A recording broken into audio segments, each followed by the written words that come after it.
Shri Sachchidananda Sadhguru Sainath Maharaj key జై.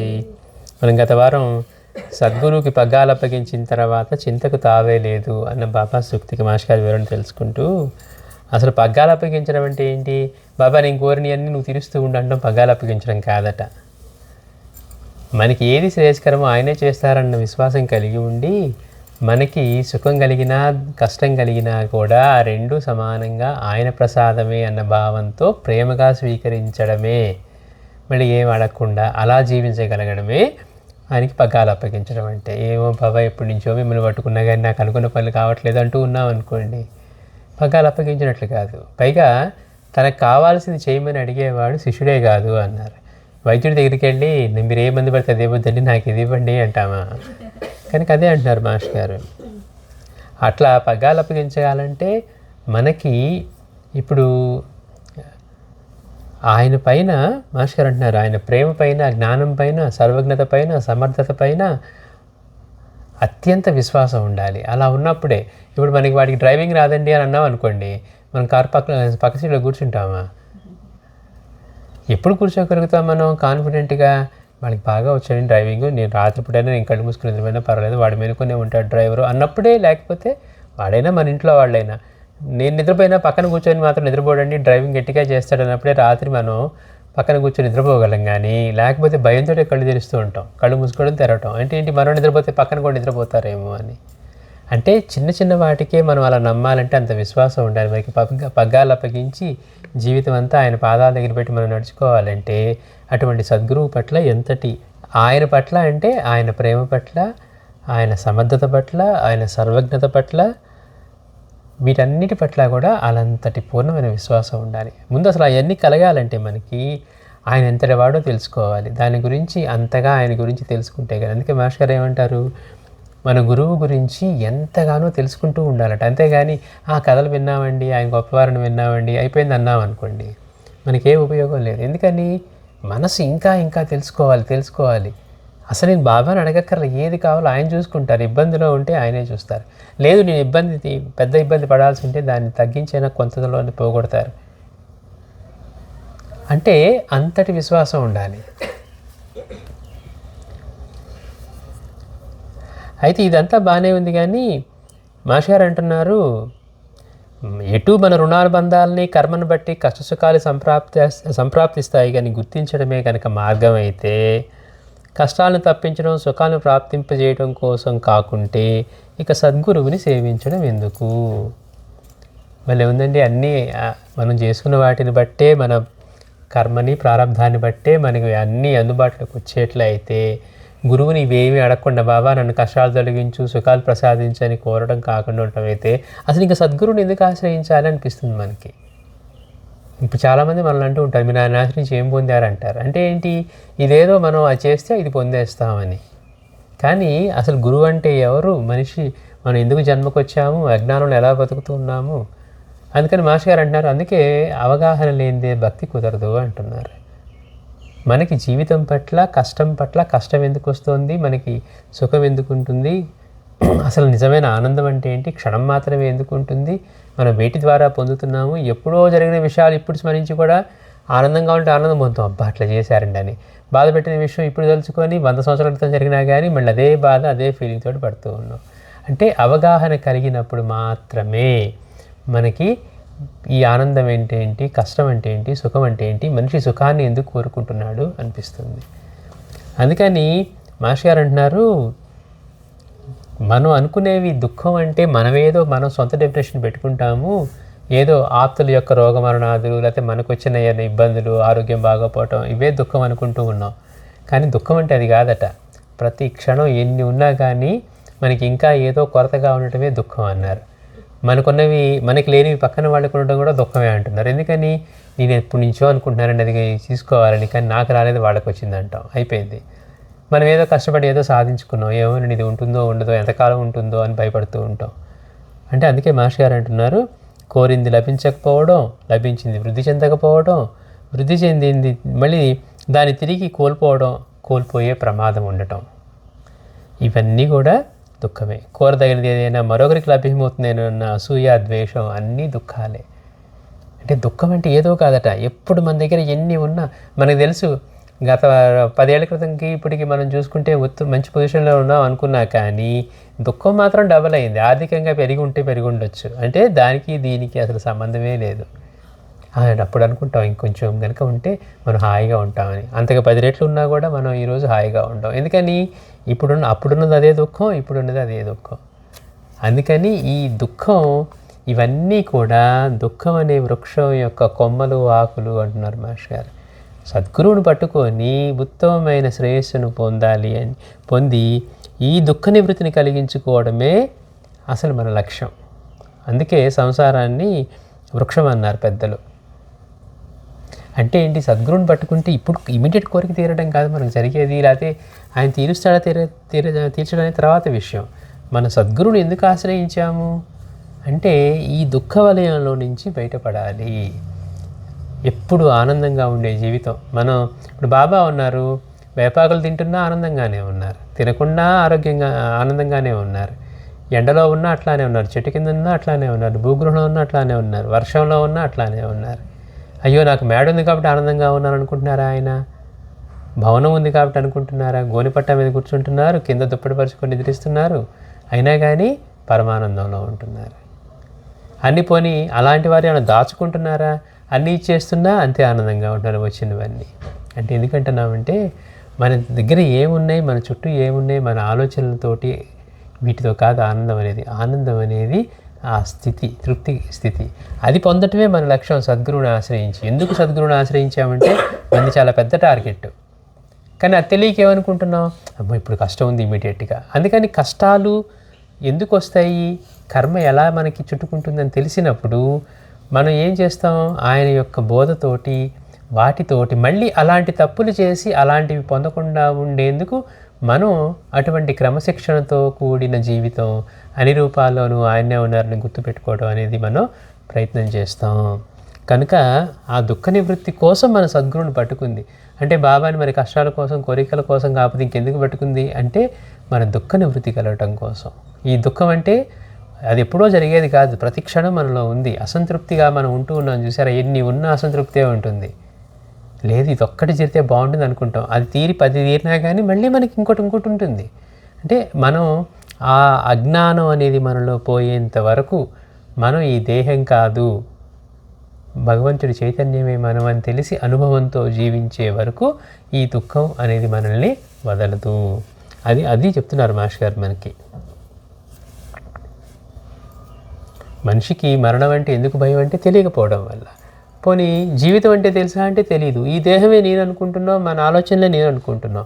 పుట్టినప్పటి నుంచి నేను అంటే మన దేహము, మన ఆలోచనలు మనం పెరిగినవి చెప్పుకుంటున్నాం. కానీ అసలైన నేనంటే ఎవరు, నాలో ఉన్నది ఎవరు, నాలో ఈ చైతన్యం ఏంటి, పుట్టడానికి కారణం ఏంటి, అంతకుముందు ఎక్కడున్నాం. ఇప్పుడు బాబా అంటున్నారు అసలు నాకు పుట్టుకున్నదా, మా అమ్మ ఎందుకు సంతోషపడుతుందా అన్నారు. మరి మనకు అలా అనిపించదు కదా, మనకి అవేం గుర్తులేవు అంటే మనం ఎవరో తెలియదు. కానీ మనం ఏమనుకుంటున్నాం, నాకు అన్నీ తెలుసు, మనం అన్నీ ప్లాన్ చేసుకుంటాం, ఎప్పుడుకో అనుకుంటాం. ఎక్కడి నుంచి వచ్చామో తెలియదు, ఎప్పుడు ఉంటామో తెలియదు, ఎట్లా వెళ్తామో తెలియదు, మళ్ళీ ఎప్పుడు వస్తామో తెలియదు. ఇవేమీ తెలియకపోయినా నాకు అన్నీ తెలుసండి అంటాం. అంటే ఎంత మనం అజ్ఞానంలో మునిగున్నాం చూడండి. అందుకని మనిషికి మరణం అంటే భయము. ఎందుకని? భీతి చేత. ఏమవుతుందో తెలియదు, వెళ్ళిన వాళ్ళు ఎవరు తిరిగి రాలేదు కనుక. పోయి జీవిద్దామా అంటే మనలో ఉన్న అసంతృప్తి అనేక రకాలుగా మనలోంచి వ్యక్తం అవుతూ ఉంటుంది. అందుకని ఎప్పుడు మా పక్కన మనిషి లేకపోతే నేను ఉండలేనండి అంటాం. నేను అందరిలో నలుగురు కలిసే తత్వం అండి నాది అంటాం. ఒక్కళ్ళే కూర్చోవడం మనకి చేత కాదు. ఊరికే కూర్చున్నాం, బై నేచర్ మనం హాయిగా ఉండగలగాలి. తినడానికి తిన్నాం, ఈ పూట తినేసాం. మనిషికి ఆకలి ఒకటి తీరింది అనుకోండి, ప్రశాంతంగా ఉండగలగాలి. ఆకలి అవుతూ ఉంటే అదొక బాధ. ఆకలి తీరింది కానీ మరు నిమిషం మన మనసుకు ఏదేదో ఆలోచిస్తూ ఉంటుంది, కొట్టుకుంటూ ఉంటుంది, అదంటుంది ఇదంటుంది, ఆనందంగా ఉండనివ్వదు. కనుక మనలో ఇవన్నీ కూడా ఆ జీవిత భీతి ఎట్లా అవుతుందంటే అది మరుగై మనలో తోచంతనము, ఒంటరితనము ఎన్ని ఉన్నా తీరిన అసంతృప్తిగా ప్రకటమవుతుంది. మరణాన్ని తప్పుకోగలగడంతో ప్రతి వ్యక్తి ఈ జీవిత భీతిని ఎదుర్కోవాల్సి వస్తుంది. మన భవిష్యత్తు ఎలా ఉంటుందో అన్న ఆందోళన. దీనికి మరణ భీతికి కూడా మూలం అజ్ఞానమే. అంటే ఈ శరీరమే నేను, నా ఆలోచనలే నేను, ఇదే అన్నిటికంటే మూలమైన అజ్ఞానం. ఆ మరణము జీవనము కూడా నేను అనే చైతన్యానికి సంబంధించినవే. మనం ప్రార్థన ఉంటాం, మరణాంతరము నేను అనే చైతన్యమే నిలిచి ఉంటుందని అని. కనుక ఆ మరణము జీవనము కూడా నేను అనే చైతన్యానికి సంబంధించినవే. కనుక అది తన తత్వాన్ని తాను తెలుసుకోకపోవడమే, అంటే ఆత్మజ్ఞానం లేకపోవడమే అట్టి భయాలకి కారణం. నేను దేహాన్ని కాదు. బాబా ఏ రోజన్నా చెప్పారా? ఏ రోజన్నా భయం ఉందా ఆయనకి? మనలాగా మన చీకట్లో వెళ్ళాలంటే మనకి భయం వేస్తుంది, ఆయనకి భయం వేస్తుందా? కనుక ఆత్మజ్ఞానం లేకపోవడమే అట్టి భయాలకి కారణం. అంటే సర్వ దుఃఖాలకి మూలం అదే. అజ్ఞానమే సర్వ దుఃఖాలకి మూలం. అది నివారణ కానిదే దుఃఖం నశించదు. మనిషి యొక్క జీవితం దుఃఖాన్ని నశింపజేసుకొని కంటిన్యూస్గా ఉండే ఆనందాన్ని పొందటమే. ప్రస్తుతం మనల్ని మనం మెయింటైన్ చేసుకోవడం కోసం, మనకు కావాల్సిన అవసరాలు తీర్చుకోవడం కోసం సంపాదించుకుంటూ ఉన్నాం. కానీ ఇంకా ఇంకా ఇంకా పొందితే సుఖంగా ఉంటాం, ఇంకా ఇంకా వెకేషన్కి వెళ్తే మనం ఎంజాయ్ చేస్తాం అనుకున్నాం అనుకోండి. ఇవాళ కాళ్ళు నొప్పులు లేవు, వెళ్తున్నాము, ట్రెక్కింగ్కి వెళ్తున్నాము, వెకేషన్కి వెళ్తున్నాము. రేపు కాళ్ళు నొప్పులు, ట్రెక్కింగ్కి వెళ్ళే పరిస్థితి. అప్పుడు ఆనందం ఎక్కడి నుంచి వస్తుంది మనకి? అదే కనుక ఆనందం పొందే మార్గం అయితే, లేకపోతే 4 రోజులు తిరిగిన తర్వాత 5ఓసారి బోర్ కొడుతుంది. ఎప్పుడు ఇదే తిరుగుతున్నావు, ఈ జనాల్లో పడిపోవడం అనిపిస్తుంది. కనుక ఏదో ఒక రూపంలో వెంటాడుతూనే ఉంటుంది. అది తెలియక, యోచించక, ఒంటరితనం, తోచంతనం, తీరని అసంతృప్తులను ఇతర రీతుల మరవ చూడటమే మనం ఇతర సుఖాల కోసం ప్రాకులాడడంలో తొంగి చూసేది. ఇంకా వేరే దాంట్లో పెద్ద టీవీ 90, అంతకుముందు 32 వాడేవాళ్ళం, ఇప్పుడు 55కి వచ్చాం, 6 75 90. మనం అనుకుంటాం అది మన స్టేటస్ అనుకుంటాం. మన స్టేటస్ కాదు, పాడు కాదు. మనలో ఉన్నవన్నీ కూడా ఇలా ప్రకటమవుతూ ఉంటాయి. ఇంకా ఇంకా కాలక్షేపాన్ని కోరుకుంటూ ఉంటుంది. ఎందుకు కాలక్షేపం? అమ్మో నేను ఖాళీగా కూర్చోలేనండి అంటే అంతటి దుఃఖం, అంతటి అసంతృప్తి మనలో ఉందని. ఖాళీ కూర్చున్న హాయిగా నేను కూర్చోగలనండి అంటే వేరే ఏది మళ్ళీ మనం ఫోన్లు పెట్టుకొని లేకపోతే ఇంకో ఇది పెట్టుకొని కాకుండా బై నేచర్ మనం కూర్చొని నేను హ్యాపీగా ఉన్నాను, నా ఆకలి తీరిపోయింది, చక్కగా ప్రశాంతంగా ఉన్నాను, కావాలంటే సమయాన్ని వినియోగించుకొని ఏదో బాబా గురించి లీలలు చదువుకుంటాను, లేకపోతే ఇంకోటి ఏదో వింటాను, లేకపోతే చదువుకుంటాను అన్నా అనుకోండి, ఏ ప్రాబ్లం ఉండదు మనకి. ఎందుకని? అసంతృప్తి లేదు. కొన్ని ఎట్లా ఉంటారు కొంతమంది, మరుక్షణం అమ్మో ఇప్పుడు వెంటనే ఫోన్ తీయాలి, అందులో వీడియోలు చూడాలి, లేకపోతే వాళ్ళకి ఫోన్ చేయాలి, వీళ్ళతో మాట్లాడాలి, లేకపోతే మనం సినిమా చూడాలి. ఇట్లా ఎన్ని రకాలుగా మనలో ఉన్న తోచంతనమో, ఒంటరితనమో, మరి ఏమి చేయలేకుండా ఉండటం, అంటే కూర్చొని ప్రశాంతంగా ఉండటం మనకి చేత కాకపోవటం. అందుకని ఇట్లా మనలో ఉన్న అసంతృప్తుల్ని ఇతర రీతుల మరువ చూడటమే. అంటే జీవించమంటే మనకు వచ్చే సమస్య అదట. సమయం ఇస్తే అమ్మో జీవితం కావాలండి, మరణం అంటే భయం అంటున్నాం. జీవించమంటేనేమో ఎలా జీవించాలో ఆనందంగా తెలియక మనం ఇన్ని రకాలుగా మనలో నుంచి బయటపడే ఈ భయాలు, భీతులు, తర్వాత ఒంటరితనం, తోచంతనం, ఇవన్నీ కూడా వాడిని. అందుకని మనం ఏమంటాం, కాలక్షేపం ఉంటే బాగుంటుందంట. నలుగురు కూర్చొని మాట్లాడుకుంటేను అంటే కాలాన్ని తెలియకుండా గడపాలి. ఇంటికి వెళ్ళానండి మళ్ళీ బోరు కొట్టింది, ఇందాక కూర్చున్న సేపు బాగుంది, మనం ఇంటికి వెళ్ళగానే మళ్ళీ బోరు కొడుతుందండి అనిపిస్తుంది. అంటే ఎందుకు అనిపిస్తుంది అంటే కాలాన్ని మనం కాలక్షేపం చేయటం అనేది లేకపోవటం వల్ల మనలో ఉన్న వెలితి, మనలో ఉన్న ఈ అసంతృప్తి ఈ విధంగా ప్రకటమవుతూ ఉంటాయి. అందుకని ఎందుకు మనిషి ఇతర సుఖాల కోసం చూస్తాడు అంటే తనలో ఉన్న ఈ అసంతృప్తుల్ని మరుగుపరుచుకోవడం కోసం. మనం అసంతృప్తి ఉంది కనుకే మనం తీసుకున్నాం. అసంతృప్తి లేదనుకోండి హాయిగా కూర్చొని ఉంటాం, ఊరికి ప్రశాంతంగా మన పని మనం చేసుకున్నాం, కూర్చున్నాం, హాయిగా కూర్చున్నాం, ఉండగలుగుతాం. అధర్మము, అవినీతి, స్వార్థం, ద్వేష, అసూయాదులన్నీ కూడా అట్టి ప్రయత్నాల పర్యవసానాలే. బాబా లాంటి వారికి, పూర్ణత్వం చెందిన వారికి వాళ్ళకి ఎందుకని ఉండవు అసూయ, ద్వేషాలు? అన్ని జీవుల్ని ఆయన ఎందుకు ప్రేమిస్తూ ఉంటారు? వాడు దుర్మార్గుడైనా, మంచివాడైనా, అయోగ్యుడైనా వాడిని సంస్కరించాలనుకుంటాడే కానీ వాడిని కోపడ్డు శిక్షించడు మనలాగా. ఆయన శిక్ష కూడా ఎందుకు ఇస్తాడు? శిక్షణ కోసమే. అంటే మనిషికి అధర్మంగా ఉండడం కానీ, అవినీతి చేయటం కానీ, స్వార్థం కానీ, ద్వేషం కానీ, ఈ అసూయాదులన్నీ కూడా అట్టి ప్రయత్నాలు. అంటే ఇంకా ఇంకా మనలో ఉన్న వాటిని నిక్షిప్తం చేసుకొని సుఖాలను పొందితే ఆ సుఖాల్లో మనకి తెలియకుండా కాలక్షేపం అయిపోతుందని దాన్ని పొందే యత్నంలో మనం చేసే ప్రయత్నం వల్ల ప్రతి మనిషి ఇంకా కావాలి. ఏమి లేనప్పుడు ఏమనుకుంటాం, కొంత వస్తే చాలు అనుకుంటాం. వాళ్ళు రాజకీయ నాయకులు ఉన్నారనుకోండి, వాళ్ళకి ఎట్లా ఉంటుంది, అమ్మ మళ్ళీ నేను గెలవాలంటే కనీసం 1000 కోట్లు కావాలంటాడు, 1000 కోట్లు అంటాడు. ఎందుకు పంచాలి గెలవాలనుకుంటాడు ఫర్ ఎగ్జాంపుల్.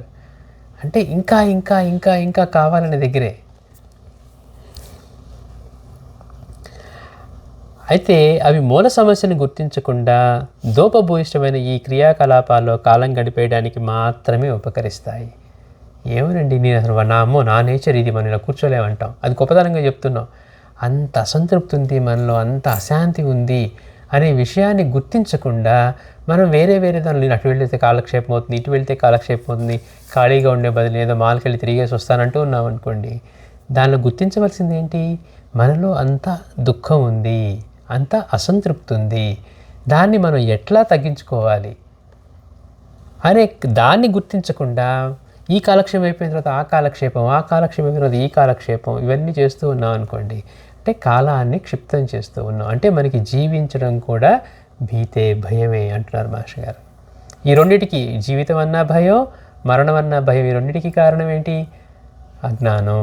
ఈ దేహమే నేనన్న అనుభవం, ఈ ఆలోచనలే నేను అని, ఈ దేహమే నేను జీవించడమే. అలా కాదు, నాలో అంతటా ఆ చైతన్యం ఉందని ఎవరైతే అనుభూతి పొందుతారో దాన్నే ఆత్మజ్ఞానం అన్నారు. అంటే తాను దేహం కాదని, ఎవరైతే ఈ మనసు దేహము కాదని తాను చైతన్యం అని తెలుసుకుంటారో వారికే ఆ ఆత్మజ్ఞానాన్ని పొందిన వాళ్ళకి దుఃఖం ఉండదు. ఎందుకని, ఇక పరిమితులు లేవు, భయం లేదు, అది పొందాలి ఇది పొందాలని లేదు, వాళ్ళ స్థితే ఆనంద స్థితి అయి ఉంటుంది. మనకి ఏమీ లేవు కాబట్టి మనకి టీవీ కావాలి, కారు కావాలి, ఇల్లు కావాలి, ఇంకోటి కావాలి, ఎందుకంటున్నాం అంటే ఇవన్నీ మనకి అటువంటి దుఃఖాన్ని, కొరతని, అసంతృప్తిని కలిగిస్తున్నాయి కనుక వాటిని పొందే యత్నంలో, వాటిని మరుగుపరుచుకోవాలని పొందే యత్నంలో మనిషి ఇవన్నీ చేస్తారట. అవినీతి, స్వార్థం. ధర్మంగా ఎందుకు ఉండలేరంటే అవన్నీ కావాలి, అవన్నీ ఉంటే కానీ మనలో ఇవి తగ్గవు అని. అందుకని మాస్టర్ గారు అంటున్నారు, వీటికి మూలాన్ని తెలుసుకోకుండా మనం ఎన్ని కాలక్షేపాల కోసం యత్నించి ఎన్ని సుఖాలను పొందుదామన్నా వీటి వల్ల మనకి ఆ దుఃఖం మాత్రం పోదు. కేవలం ఈ దోపభూయిష్టమైన ఈ క్రియాకలాపాల్లో కాలం గడిపేయడానికి మాత్రమే ఉపకరిస్తాయి. దుఃఖమూలం ఆత్మజ్ఞానం లేకపోవడమేనని తెలిసి నేను అన్న దాని తత్వాన్ని యత్నించిన వారు బుద్ధుడు మొదలైన ఆత్మవేత్తలు.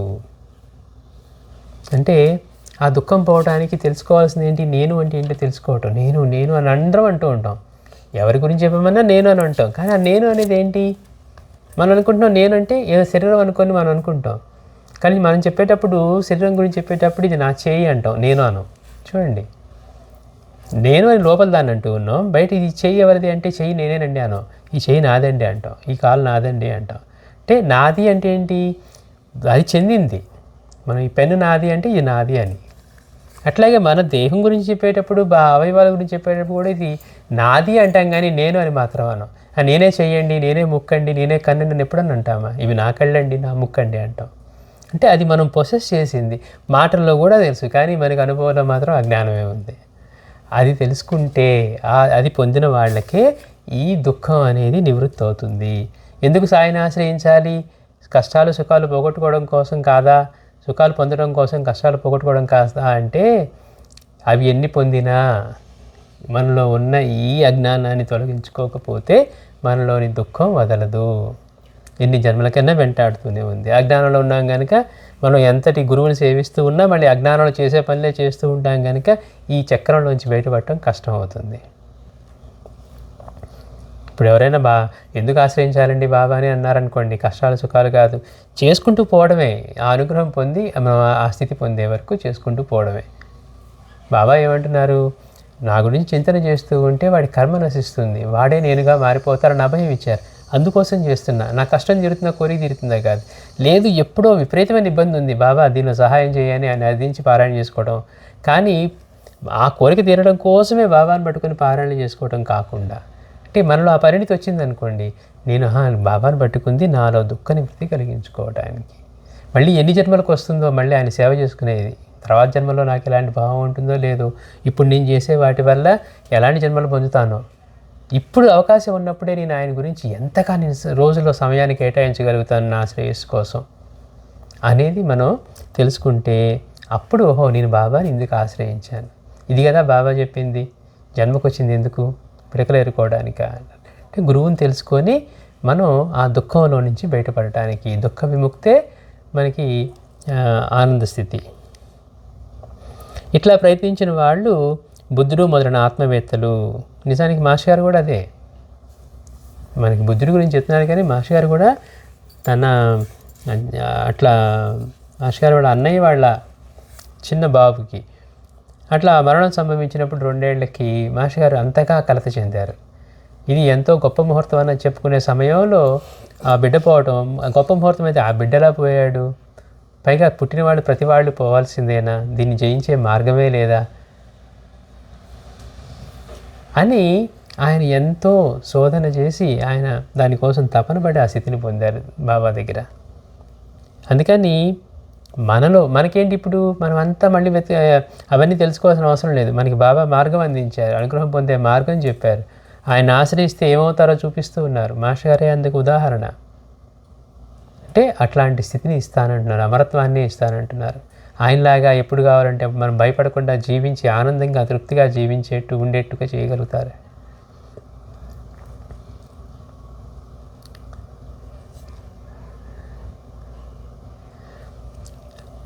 అట్లా దుఃఖమూలం ఆత్మజ్ఞానం లేకపోవడమేనని తెలిసి నేను అన్న దాని తత్వాన్ని యత్నించిన వారేమో బుద్ధులు మొదలైన ఆత్మవేత్తలయ్యారు.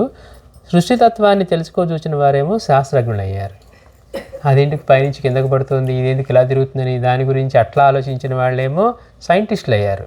కానీ దుఃఖాన్ని తొలగించుకోవాలని ఆ నేను అనే తత్వం ఏంటని తెలుసుకున్న వాళ్ళేమో ఆత్మవేత్తలయ్యారు. చూడండి, సైంటిస్ట్ పరిమితిగా ఉన్నాడు, వాడికి దుఃఖం అట్లానే ఉంటుంది. ప్రకృతిని తెలుసుకోవాలనుకోండి, ఈ మొక్క నేను గింజ వేశాను, దానికి ఏం పోస్తే పెరుగుతుంది, ఎరువు వేయాలా నీళ్లు వేయాలా అనుకున్న అట్లా పరిశోధన చేస్తూ ఉన్నాడు అనుకోండి, వాడు సైంటిస్ట్ అయ్యాడే కానీ వాడి దుఃఖం మళ్ళీ వాడికి అట్లానే ఉంటుంది. అంటే ప్రకృతిని ఇట్లా శోధించిన వాళ్ళేమో శాస్త్రవేత్తలు అయ్యారు. దుఃఖమూలానికి కారణం నేనని తెలుసుకొని దాన్ని పొందడానికి ప్రయత్నించిన వాళ్ళేమో బుద్ధుడు మాస్టర్ లాంటి వాళ్ళేమో ఆత్మవేత్తలు అయ్యారు. జీవన వైఖరిని పరిశీలించి చిత్రించే వారేమో కళాకారులు, సాహిత్యకారులు. ఆత్మజ్ఞానం కలగడంతోనే జీవన్మరణ భీతి తొలగి వాస్తవానికి శాశ్వతము, సర్వగతము, అనంతమైన నిర్హేతుక ఆనందమే తన తత్వమని తెలియటం చేత మాత్రమే దుఃఖనాశనం అవుతుందని సర్వమతాలలోని ఆత్మవేత్తలు గ్రంథాలు చెప్తున్నాయి. నేటి ఆత్మవేత్తల్లో కూడా ఆ స్థితిని చూడవచ్చు.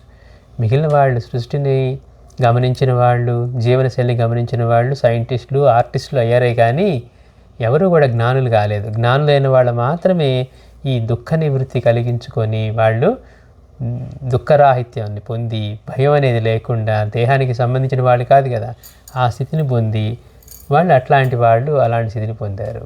అందుకని మన లక్ష్యం కూడా ఏమై ఉండాలి అంటే మనం కూడా మనలో ఉన్న ఈ దుఃఖాన్ని తొలగించుకోవాలి. అందుకోసం బాబాని ఆశ్రయించాను. ఆ విషయం మనం గమనించి సాధన చేసుకున్నాం అనుకోండి, అప్పుడు మనకి కష్టం తీరుతుందా, కోరిక తీరుతుందా దానికి సంబంధమే లేదు. ఆ నిర్హేతుకమైన ఆనంద స్థితి మనది అని తెలుసుకొని దాన్ని పొందటం కోసమే. ఇప్పుడేమనుకుంటున్నాం, మనం ఈ దేహమే నేను అనుకొని, మన బంధాలే నిజమైనవి అనుకొని, బంధాలను ఏర్పరచుకొని మనం అమ్మో ఇది లేకపోతే నేను ఉండలేను, అది లేకపోతే నేను ఉండలేను అంటాం. మరి ఇప్పుడు మనం చూస్తూ ఉంటాం, బిడ్డ లేకపోతే నేను ఉండలేను అంటాం. మరి బిడ్డ లేకముందు మనం అంతా పుట్టి మామూలుగా పెరిగి బిడ్డ పుట్టే వరకు మనం ఉన్నాం కదా. ఆలోచిస్తే అంటే మన అటాచ్మెంట్ పెట్టుకునే కొద్దీ ఏమంటున్నాం, అమ్మో లేకపోతే నేను ఉండలేనండి, నా ప్రాణం అంటాం. అదే వాళ్ళు కొంచెం ఇదిగా ప్రవర్తిస్తే, నేను వాళ్ళ కోసం ఇంత చేస్తే వాళ్ళు ఎంత చేశారంటాం. అంటే ఇవన్నీ కూడా మనం ఏర్పరచుకున్న భావాల, అభిప్రాయాలే. మన బాధ్యతను మనం నిర్వర్తిస్తూ మనం ఆనందాన్ని పొందటానికి మనం ఏం చేయాలి, మనం చేసుకోలేదంటే మన కోసం ఎవరు చేయరు, సద్గురువు తప్పించి. లేదండి నేను వాళ్ళ పిల్లలకి చేసి పెడతాను, రేపు నాకు ఆత్మజ్ఞానం కలగడానికి వాళ్ళు ప్రయత్నం చేస్తారంటానికి ఏమి ఉండదు.